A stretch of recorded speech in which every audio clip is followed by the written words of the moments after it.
আসসালামু আলাইকুম সবাইকে, আশা করি তোমরা সবাই ভালো আছো। তো ওয়েলকাম আমার নতুন একটা ভিডিওতে। আমি আছি তোমাদের সাথে। Welcome to Imran's Bangla care. Shahi Imran, assistant teacher.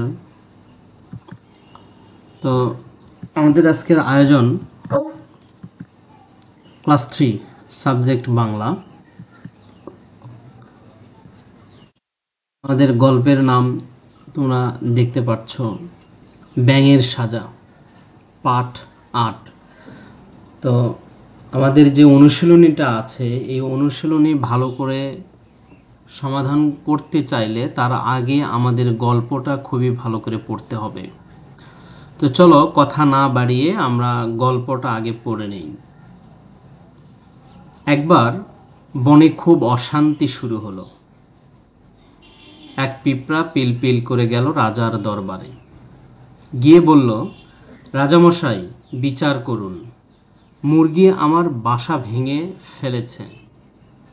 রাজা সিপাহীদের ডেকে বললেন, যাও মুরগিকে ধরে নিয়ে এসো। মুরগিকে নিয়ে আসা হলো। সে কক কক করে বলল, সাপ আমার ডিম ভেঙে ফেলেছে। সাপকে ধরতে গিয়ে পিঁপড়ার বাসা ভেঙেছে। আগে সাপের বিচার করুন রাজামশাই। সিপাহীরা সাপকে ধরে আনলো। সাপের লেজ থেকে রক্ত ঝরছে। সে বলল, হরিণ খুর দিয়ে আমার লেজে আঘাত দিয়েছে। আমি পালাতে গিয়ে মুরগির ডিম ভেঙেছে। হরিণীর বিচার করুন রাজামশাই। সিপাহীরা গিয়ে হরিণকে ধরে আনলো। হরিণীর চোখে ভয়। সে বলল, সারস পাখির দোষ। সে হঠাৎ ডানা ঝাপটে ছিল। আমি ভয়ে দৌড় দিয়েছিলাম, তাই দেখতে পাইনি সাপের লেজে পা লেগেছে।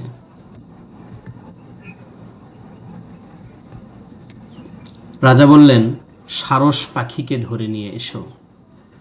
সিপাহীরা সারস পাখিকে ধরে নিয়ে এলো। সারস বলল, বুলবুলি আমার মুখে ঢুকে পড়েছিল, তাই আমি গলা পরিষ্কার করতে খক খক করেছিলাম আর ডানা ঝাপটে উঠেছিলাম। বুলবুলির বিচার করুন রাজামশাই। রাজার আদেশে সিপাহীরা বুলবুলিকে নিয়ে এলো। বুলবুলি বলল, আমার কথা শুনুন রাজামশাই। ব্যাঙের মুখে শুনেছিলাম রাতে ঝড় হবে। শুনে আমি বাঁচার জন্য জায়গা খুঁজেছিলাম। গর্ত মনে করে সারসের মুখে ঢুকে পড়েছিলাম। ব্যাঙ মিথ্যা ভয় দেখিয়েছে, রাতে ঝড় হয়নি, তাই ব্যাঙের বিচার করুন রাজামশাই। রাজার সিপাহীরা ব্যাঙটাকে ধরতে গেল। ব্যাঙ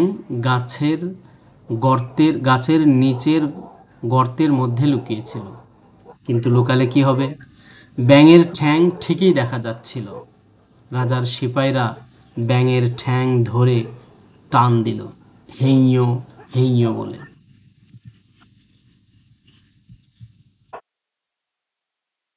ব্যাঙের ঠ্যাং ধরে চ্যাংদোলা করে আনা হলো।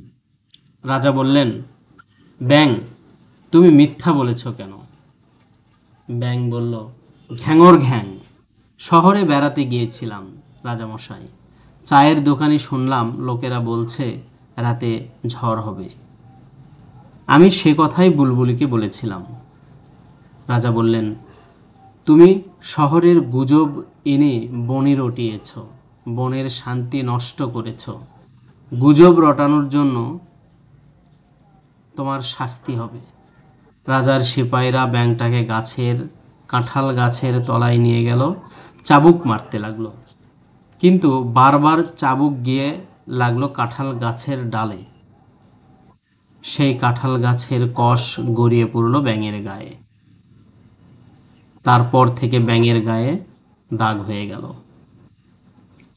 আমরা গল্পটা পড়ে নিলাম, চলো অনুশীলনীটা দেখে নিই। অনুশীলনের প্রশ্নোত্তর। আগে শব্দার্থ জানবো আমরা। রাজার দরবার, রাজার দরবার মানে কি? রাজা যেখানে সভা করেন। সিপাই, সৈনিক। গুজব, গুজব মানে কি?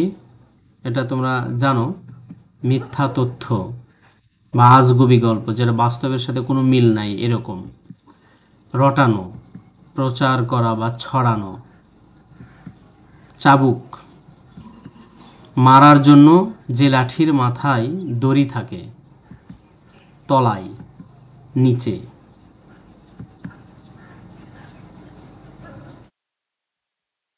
শূন্যস্থান পূরণ করো। পিঁপড়া ড্যাশ করে গেল রাজার দরবারে। বলো তো বন্ধুরা কি হতে পারে? পিল পিল করে গেল।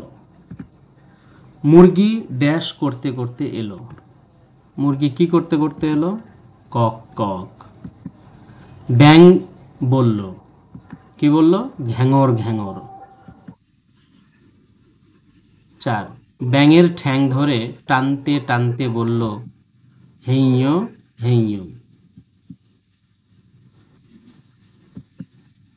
সঠিক উত্তরটি বাছাই করে লিখি। পিঁপড়া পিলপিল করে গেল শহরের কাছে, মাটির গর্তে, কাঁঠাল গাছের তলায়, রাজার দরবারে।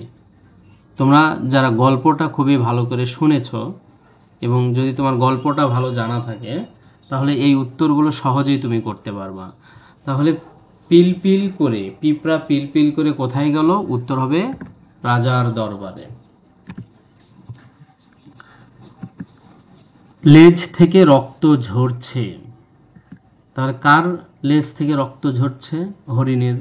হরিণের তো লেজ আছে কিন্তু ছোট লেজ। সাপের, বুলবুলির, মুরগির। তাহলে লেজ থেকে রক্ত ঝরছে কার? উত্তর হবে সাপের। ব্যাঙ বেড়াতে গিয়েছিল মুরগির বাড়ি, গর্তে, গ্রামে, শহরে। উত্তর কি হতে পারে? শহরে। প্রশ্নোত্তর। পিঁপড়া রাজার দরবারে গেল কেন?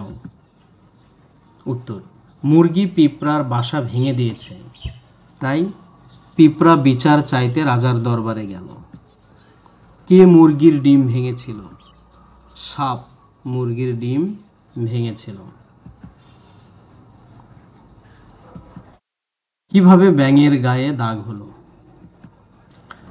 রাজার সিপাইরা ব্যাঙকে কাঁঠাল গাছের তলায় নিয়ে চাবুক মারতে লাগলো, কিন্তু ব্যাঙের গায়ে চাবুকের আঘাত না লেগে কাঁঠাল গাছের কষ ব্যাঙের গায়ে গড়িয়ে পড়ে এবং ব্যাঙের গায়ে দাগ হয়। বুলবুলি কোথায় ঢুকে পড়েছিল? বুলবুলি সারস পাখির মুখে ঢুকে পড়েছিল। ছবি দেখে নাম বলি এবং একটি করে বৈশিষ্ট্য লিখি।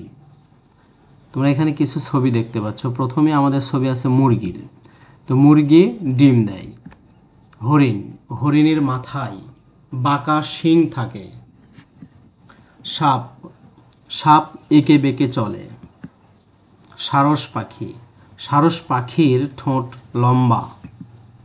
ব্যাঙ, ব্যাঙ লাফিয়ে লাফিয়ে চলে। বুলবুলি, বুলবুলির মাথায় ঝুঁটি আছে। পিঁপড়া, পিঁপড়া ধীরে ধীরে চলে। তো এই হলো আমাদের গল্প এবং অনুশীলনের প্রশ্নোত্তর পর্ব আমাদের এর মধ্যে দিয়ে শেষ হয়ে গেল। তো এতক্ষণ সাথে থাকার জন্য তোমাদেরকে অসংখ্য ধন্যবাদ। আর আমার ভিডিও যদি তোমাদের ভালো লেগে থাকে তাহলে আমার চ্যানেলকে সাবস্ক্রাইব করে দেবা, বেল বাটনে ক্লিক করে দেবা, যাতে সবার আগে ভিডিওর নোটিফিকেশন তুমি পেয়ে যাও। ধন্যবাদ সবাইকে, ভালো থেকো সবাই। আল্লাহ হাফেজ।